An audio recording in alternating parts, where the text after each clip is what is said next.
नमस्कार, मैं हूं संजय शर्मा। आप देख रहे हैं 4 PM news network. Uttar Pradesh भी बहुत अच्छा है, राजनीति के मामले में भी बहुत अच्छा है।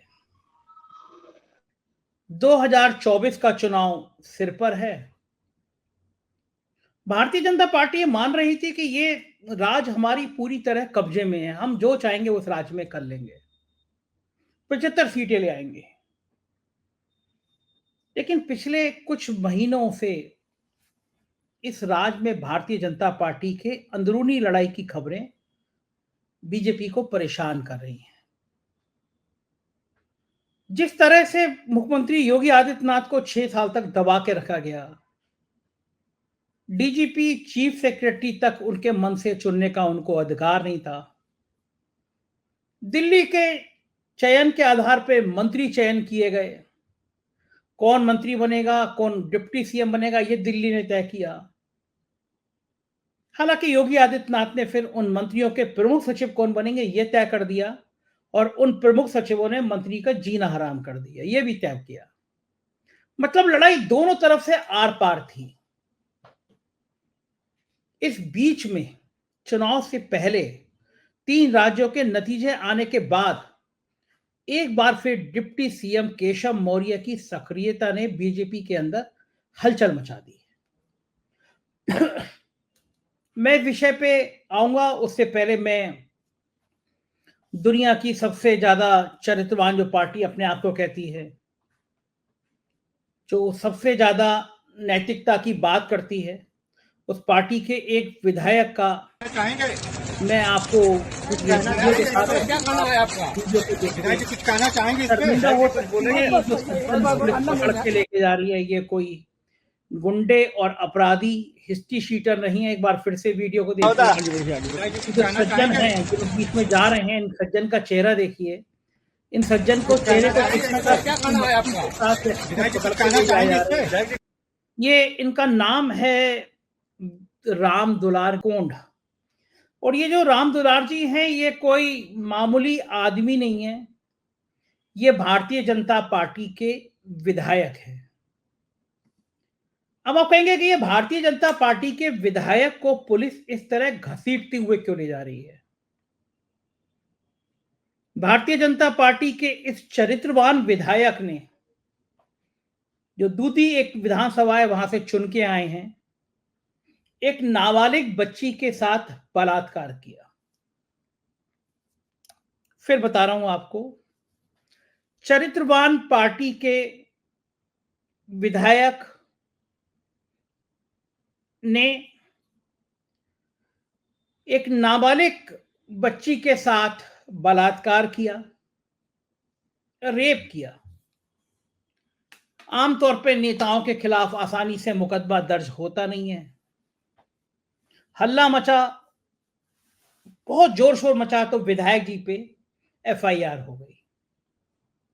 विधायक जी ने लड़की के घर वालों को मैनेज करने की कोशिश करी, मामला नहीं बना, और आज अदालत ने इन विधायक जी को बलात्कार का मामले का दोषी करार दे दिया।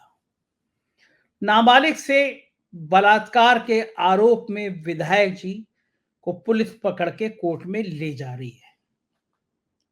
विधायक जी अपने इलाके में, अपने क्षेत्र में बेटी बचाओ बेटी पढ़ाओ का नारा लगाते थे। कहते थे कि बेटियों को बचाना चाहिए, बेटियों को पढ़ाना चाहिए। लेकिन अब इलाके के लोग पूछ रहे हैं, क्या आप ये जान कहना चाहते थे कि बेटियों को भाजपा के नेताओं से बचाना चाहिए? उत्तर प्रदेश में एक और चरित्रवान विधायक हुए हैं। इस पार्टी के नाम था कुलदीप सिंह सेंगर। उन्नाव से विधायक थे। विधायक जी ने एक लड़की के साथ बलात्कार किया। घर वालों ने विरोध किया तो माता पिता को जेल भिजवा दिया, और जेल में उनको इतना पिटवाया कि उनकी मौत हो गई।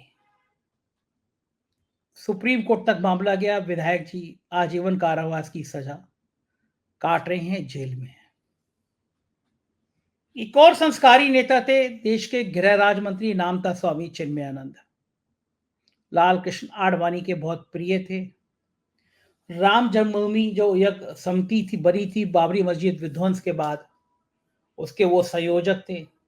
देश का गृह राज्य मंत्री कोई ऐसा ही आदमी नहीं बनता है, कोई बहुत ताकतवर आदमी बनता है। स्वामी चिन्मयानंद थे। अपनी छात्रा से दुराचार के आरोप में लंबे समय तक जेल में रहना पड़ा। उनकी छात्रा का मसाज करते हुए वीडियो वायरल हुआ। बड़ा गंभीर सवाल है कि क्या बेटी बचाओ बेटी पढ़ाओ की बातें मंचों तक सीमित होकर रह गई है? क्या महिलाओं का, बच्चियों का संस्कार अब इतना ही बचा है? ये गंभीर सवाल है, इस पर आपको सोचना चाहिए। अब बात आता हूं आज के विषय पर। जिस समय 3 राज्यों में मुख्यमंत्री चयन का मामला चरम पर था, राजस्थान को लेकर हंगामा जारी था। राजस्थान में कौन मुख्यमंत्री बनेगा, इसको लेकर मोदी और शाह परेशान थे। लेकिन इस बीच दिल्ली से एक फोन की घंटी बजती है और उस फोन की घंटी में कहा जाता है कि केशव मौर्य को तत्काल प्रधानमंत्री ने दिल्ली बुलाया है।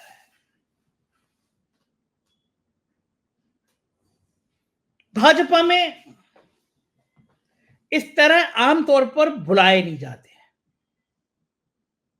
केशव मौर्य दिल्ली जाते हैं। केशव मौर्य गृह मंत्री अमित शाह से मिलते हैं और उत्तर प्रदेश में अटकलों का बाजार गर्म हो जाता है कि आखिर उत्तर प्रदेश में चल क्या रहा है। कुछ दिन पहले प्रधानमंत्री ने मुख्यमंत्री योगी आदित्यनाथ को बुलाया था। योगी आदित्यनाथ प्रधानमंत्री से मिले थे, पार्टी के राष्ट्रीय अध्यक्ष जेपी नड्डा से मिले थे। 7:00 पर योगी आदित्यनाथ जी के ट्विटर अकाउंट से जेपी नड्डा के 3 फोटो ट्वीट हुए थे। उसके थोड़ी देर बाद प्रधानमंत्री के साथ मुलाकात के 3 फोटो ट्वीट हुए थे। रात को 9 बजे मैंने अपने वीडियो बनाकर यूट्यूब पे डाला था। टाइम आता है, टाइम देख सकते हैं आप।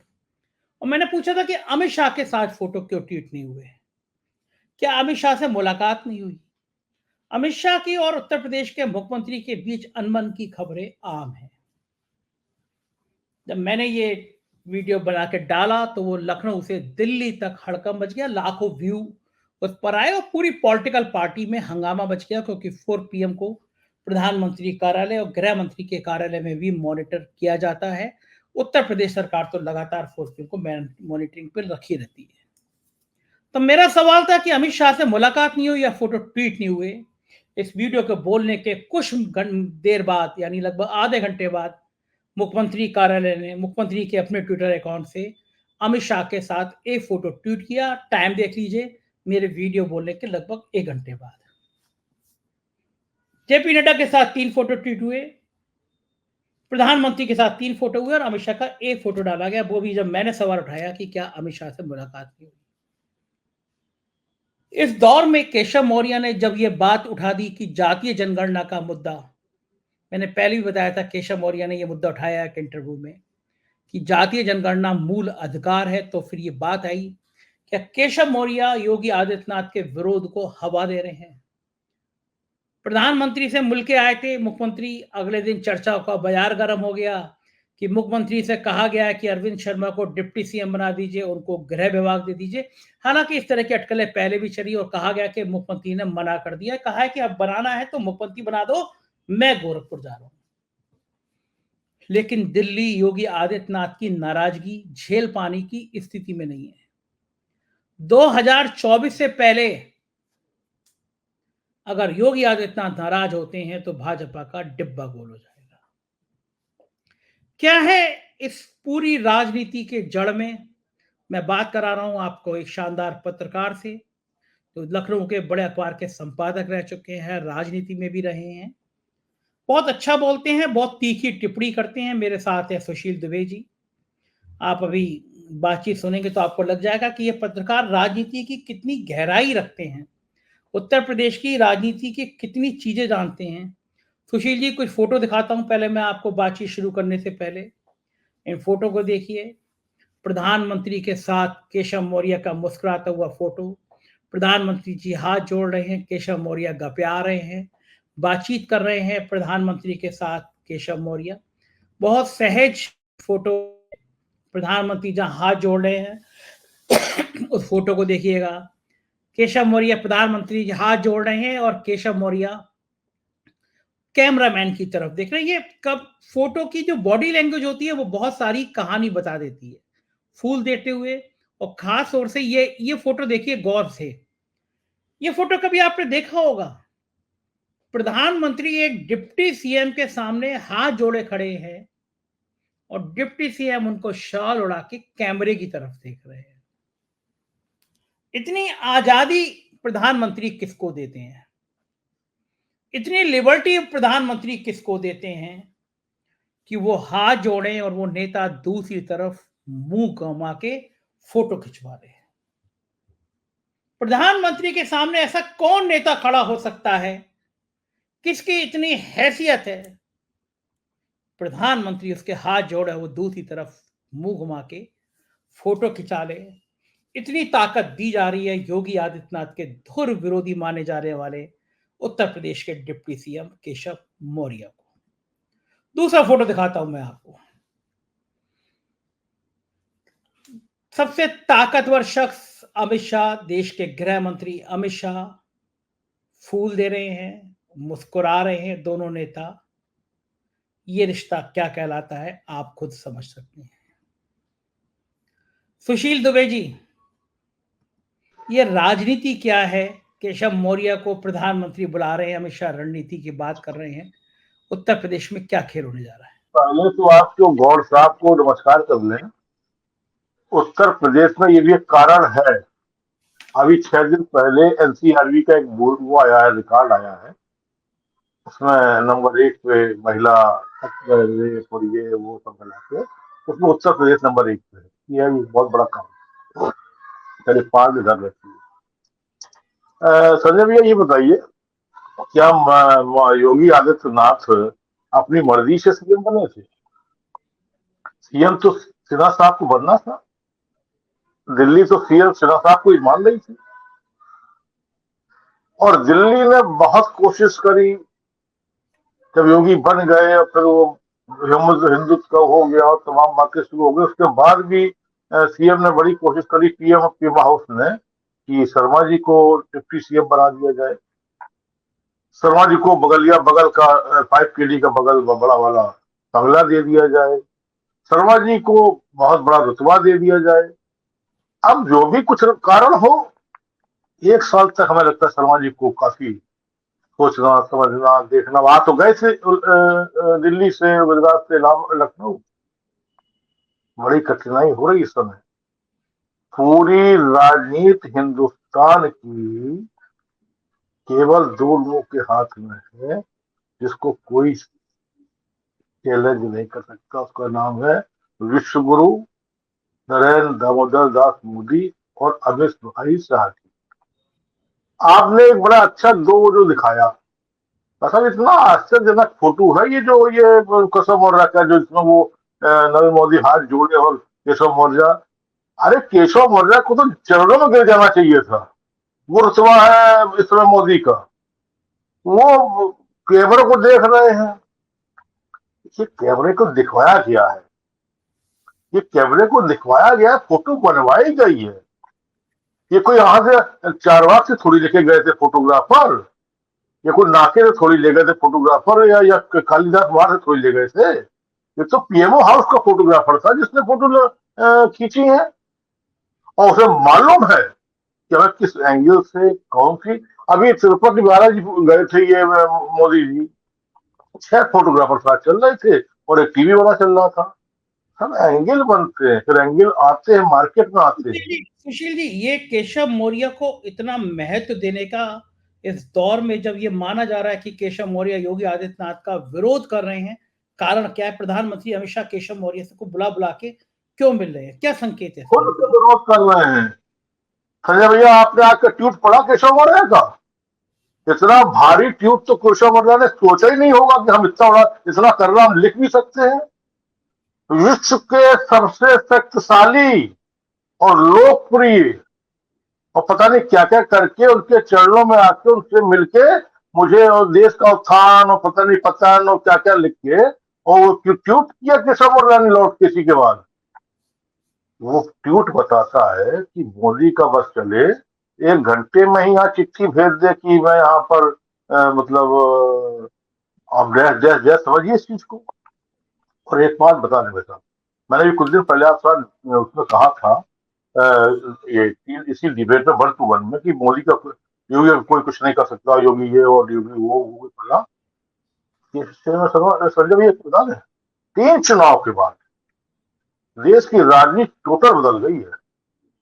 एक तरफ बिल्कुल जो विपक्ष है एकदम एकदम अपने आप, जैसे जो सबसे बड़ा इनका वो था ब्रह्मांड तो खत्म हो चुका, अब यूपी बचा है। और आपने कहा ना योगी के बिना कुछ नहीं हो सकता, क्या क्या कहा योगी के बिना कुछ नहीं हो सकता। योगी के बिना बिना मामा की मर्जी के हो तो गए वहां पर वो यादव जी, बिना वसुंधरा की मर्जी के हो तो गए वो भजन साल जी।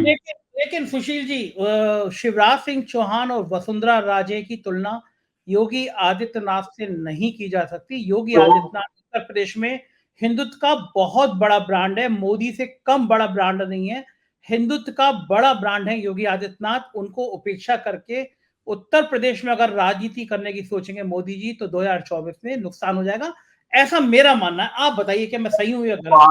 पांचवी बार का 5वीं बार मुख्यमंत्री बनने जा रहे थे, वो भी हिंदू तो है, मुसलमान तो नहीं इसके बाद, वो भी तो हिंदू ही तो है। तो आप इसकी बताइए कौन, अच्छा कौन कह रहा है इस बात को, कौन कह रहा है कि वो इनको इग्नोर कर रहे हैं, कौन कह रहा है इग्नोर कर रहे हैं? इग्नोर कोई नहीं कर रहा है, दिल्ली भी तो है, दिल्ली में तो है। अभी कुछ दिनों पहले घटना आई थी कि एक टेबल पर राजनाथ जी बैठे थे, अमित शाह जी बैठे थे और मोदी जी बैठे थे। तो वहां पर जो बातें चली हम आपको भी जानते हैं, हम भी जानते हैं, इसे बड़े सूचना के अधिकारी से मेरी बात भी हुई। योगी जी को इग्नोर कौन कर रहा है? योगी जी का 1 टर्म पूरा हो गया है, दूसरा टर्म भी पूरा हो जाएगा, तीसरा भी हो जाएगा, लेकिन होगा केवल और केवल मोदी के चाहने पर। अब देखिए संत है योगी। एक सेकंड, आप कह रहे हैं कि दूसरा चरण पूरा होगा मोदी के चाहने पर, तो आप क्या सोचते हैं अगर मोदी ने चाह के योगी आदित्यनाथ को हटा पाने की स्थिति में हैं? क्या मोदी हटा सकते हैं? योगी आदित्यनाथ के अलावा कोई दूसरा मुख्यमंत्री बनाने का जोखिम उठा सकते हैं? मोदी जी पूरे देश को हटा बचा सकते हैं, ये तो उत्तर प्रदेश है। संत का चोला है आदरणीय योगी आदित्यनाथ जी का, संत का चोला है योगी आदित्य मठ के महंत है योगी आदित्यनाथ जी।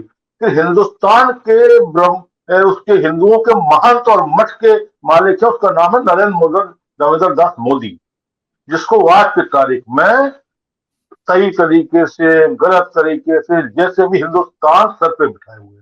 और जब जिसको आदमी को एक बार इंदिरा जी को सर पे बिठाए थे तो इंदिरा जी, मैंने मान लिया इंदिरा जी वादली, मैंने मान लिया, ये भी मैंने मान लिया कि मोदी जी ने 3 राज्य में चुनाव दिए। लेकिन आप प्रैक्टिकल बात बताइए, उत्तर प्रदेश में अगर 2024 से पहले ये मोदी जी सपना देख रहे हो कि योगी आदित्यनाथ के अलावा कोई सीएम बना सकते हैं वो, तो उस स्थिति में फिर योगी आदित्यनाथ क्या करेंगे आपके हिसाब से? वो शांति से दिल्ली में मंत्री बन जाएंगे, गोरखपुर चले जाएंगे, या फिर कुछ ऐसा रिएक्शन करेंगे? कोई पहली बार ऐसा नहीं है, योगी आदित्यनाथ पहले भी भाजपा के खिलाफ अपने प्रत्याशी खड़ा करके जिता सके हैं। आपको क्या लग रहा है कि अगर मुख्यमंत्री को कहा जाएगा कि तुम केंद्र में मंत्री बन जाओ, वो चले जाएंगे? भैया सपना तो कल्याण मिश्रा जी, वो सॉरी कल्याण सिंह जी ने भी बहुत देखा था। सुबह शाम सपने तो देखते थे कि अटल जी का मुखौटा हटा के मैं कितना सपना देखा। सपना तो वो अडवाणी भी देखते थे कि मैं देश का प्रधानमंत्री बनने जा रहा हूँ। सपना तो बहुत लोग देखते हैं, पूरे किसके होते हैं। आपका मानना ये है कि कहीं ना कहीं मोदी का कद योगी से बड़ा हो गया है? तो मैं दूसरा सवाल मेरा ये है कि क्या केशव मौर्य उनकी घेराबंदी करने में जुटे हैं? क्या केशव मौर्य अपना कद बढ़ा रहे हैं? दिल्ली केशव मौर्य को हवा दे रही है, और अगर केशव मौर्य को हवा दे रही है तो इसका राजनीति में भविष्य में क्या संकेत हो सकता है उत्तर प्रदेश में? केशव मौर्य को ऐसी हवा दी गई है इस समय कि हमें लगता है जो आगे में अंगीठी चापते जो लॉ निकलती, लॉ उससे ज्यादा बड़ी हवा दी जा रही है। पंखा भी लगा है, फर्राटा भी लगा है, लोग इस समय ये फोटो देखिए और केशव मौर्य का ट्वीट देखिए आप, इतना ही देखिए इस समय पर अभी आपने देखिए ब्रजेश पाठक भी अभी केशव मौर्य के गए थे अभी अभी। एक सेकंड मैं आपका केशव मौर्य का ट्वीट पढ़ दूं, आप बार बार केशव मौर्य के ट्वीट का जिक्र कर रहे हैं। देखिए पढ़ दे रहा हूँ, दर्शकों को पढ़ दे रहा हूँ। उन्होंने प्रधानमंत्री से मिलने के बाद ट्वीट किया, आज महिला सशक्तिकरण का प्रतीक नए संसद भवन में गरीबों, पिछड़ों, महिलाओं, आदिवासियों व वंचितों को विकास की मुख्य धारा से जोड़ने में अहम भूमिका निभाने वाले विश्व के सबसे लोकप्रिय और शक्तिशाली नेता यशस्वी प्रधानमंत्री आदरणीय नरेंद्र मोदी जी से आत्मीय भेंट करके 3 राज्यों में भाजपा की प्रचंड विजय की हार्दिक बधाई दी। साथ ही उत्तर प्रदेश के चहुमुखी विकास से संबंधित विषयों पर मार्गदर्शन और आशीर्वाद प्राप्त किया। ये उन्होंने लिखा है। आज इस ट्वीट की आप सुशील जी जिक्र कर रहे हैं। अब कोई बताइए इसके बाद क्या बच रहा है, इस ट्वीट के बाद और उस फोटो के बाद? सुशील जी, आपको राजनीति की, उत्तर प्रदेश की राजनीति की बहुत समझ है, बिल्कुल सधे हुए शब्दों में मुझे बताइए, प्रधानमंत्री ने बुलाया क्यों था? हाथ जोड़ने वाला ये फोटो क्यों दिया उनको ट्वीट करने के लिए? इसके पीछे की राजनीति समझाइए। इसके योगी आदित्यनाथ को क्या संदेश है इस फोटो के, ये मैं आपसे समझना चाहता हूँ। अगर कहीं देखिए 3 तारीख के बाद 11 को सभी हुआ है, 7-8 दिन 10 दिन लग गए। 3 तारीख के रिजल्ट मोदी की मर्जी के ना थे तो ये फोटो भी नहीं आती है, ट्वीट भी नहीं आती और कुछ नहीं होता, नॉर्मल राजनीति चलती रहती डे 1 से। देखिए जब काटा होता है, मेरे लिए आदरणीय योगीनाथ जी और देव प्रधानमंत्री और उनको प्रणाम। डे 1 से मोदी के मन में, देखिए गुजराती लीडर है दोनों, शाह और मोदी गुजराती लीडर है, हिसाब किताब बराबर होता है। डे 1 से लगा हुआ है कि मैं सिन्हा को नहीं बना पाया, मैं सिन्हा को नहीं बना पाया, मैं शर्मा को नहीं बना पाया, मैं शर्मा को नहीं बना पाया, मैं फला नहीं कर पाया, मैं ये नहीं कर पाया। और फिर जो डर मामा से था, जो डर रमन से था, जो डर वसुंधरा से था, वही राम मंदिर के शिलान्यास के बाद। अब बाकी तो लोग जब कान में बैठते हैं रात में, राजा बोला रात है और मंत्री बोला, तो वो वाली बात तो समझ चलती। दूसरी बात आपको एक चीज बता दें संजय जी, देश देखता आपको, हाउस देखता, खुशी की बात है तो योगी जी भी देख रहे होंगे। आप एक चीज आज समझ लीजिए, राम मंदिर का शिलान्यास होने वाला है, आपको पता चल जाएगा कि इसके ऊपर किसको अपर हैंड किया जा रहा है और किसको लोअर हैंड किया जा रहा है। वही दिन बताएगा शिलान्यास कि क्या स्थितियां बन रही। बाकी तो पॉलिटिकल आदमी, हम लोग पॉलिटिक्स में रहे हैं और 10 साल से पत्रकार में हो, और आप ऐसे शानदार पत्रकार के सानिध्य में सैकड़ों डिबेट कर चुके हैं। इस समय बादाम पिस्ता खाया हुआ केशव मौर्य बोल बम कर रहे हैं। और एक होता ना सपने में, रात में आता ना कि एकदम से आया सपना कि आ गया, चिट्ठी आ गई, चिट्ठी आ गई, चिट्ठी आ गई। जब मंत्रिमंडल बनता है ना, लोग रात भर बैठे रहते हैं कि फोन आ गया, राजभवन से फोन आया। ये मोदी शाह है, कब फोन और फिर एक दिन बाद बचे। बड़ी बात न कह दूं, योगी जी शाह अतीक और उसका मुख्तार के कारण योगी वो बुलडोजर हो गया। लेकिन देश का जो हिंदुत्व का विषयरा है वो योगी आदित्यनाथ नहीं है। भले ही उनके जो प्रिय और शानदार सलाहकार हैं शिशिर सिंह जी, उनको भले ही 500 करोड़ के जन्मदिन की बधाई शुभकामना, उनको 500 के ऊपर बुके मिले हो कब मिले, लेकिन अभी बड़ा वक्त है। ठीक है सुशील जी, बहुत बहुत शुक्रिया, आपने समय दिया, इतनी राजनीति की बातें समझाई, धन्यवाद, आभार। ये थे सुशील दुबे जी और बता रहे थे उत्तर प्रदेश की राजनीति के विषय में। ये बात तो ठीक है, कहीं चर्चा है, कहीं ना कहीं बड़ी बात है कि केशव मौर्य को इस तरह बुलाया क्यों हो गया। इस तरह प्रधानमंत्री हाथ जोड़ के खड़े हैं, केशव मौर्य कैमरे के संग फोटो खिंचा रहे हैं, और योगी आदित्यनाथ के जो तेवर हैं, जो दिल्ली और यूपी की लड़ाई की बातें सामने आती हैं, वो उत्तर प्रदेश के चुनाव में बहुत बड़ा असर डाल सकते हैं। ये बात मैं बिल्कुल दावे के साथ कह सकता हूं कि केशव मौर्य योगी आदित्यनाथ के बीच संबंध सहज नहीं है। योगी आदित्यनाथ के और गृह मंत्री अमित शाह के बीच संबंध सहज नहीं है। क्या होगा इस राजनीति में मैं कह नहीं सकता, लेकिन योगी आदित्यनाथ को कुछ चीजें खराब लगी हैं। उनको दर्द हुआ कि ओपी राजभर को बिना उनसे पूछे एनडीए के गठबंधन में शामिल कर लिया गया। ओपी राजभर की पार्टी के जो विधायक हैं वो मुख्तार अंसारी के बेटे हैं, तो तो इस एक तरह से मुख्तार अंसारी का बेटा योगी आदित्यनाथ का सहयोगी हो गया। एक ही जगह मंच सजेगा तो दोनों जने एक ही मंच पर होंगे। वो जेल से बाहर आ गया। तो जाहिर है योगी आदित्यनाथ जिस बात की ब्रांडिंग करते रहते हैं उस ब्रांडिंग को चोट पहुंचाई गई। क्या होगा राजनीति के घर में छुपाए हम आपको बताते रहेंगे। देश दुनिया की ताजा खबरें और बढ़िया खबरें और सच्ची खबरें देखना हो तो 4 PM को ज्वाइन करिएगा, सब्सक्राइब करिएगा। हमारे राज्यों के चैनल हैं 4 PM यूपी, बिहार, गुजरात, महाराष्ट्र, राजस्थान, कर्नाटक, मध्य प्रदेश, उन्हें भी ज्वाइन कीजिएगा। और प्लीज 4 PM बॉलीवुड भी शुरू कर दिया है, उसे भी सब्सक्राइब करिएगा। शुक्रिया, थैंक यू।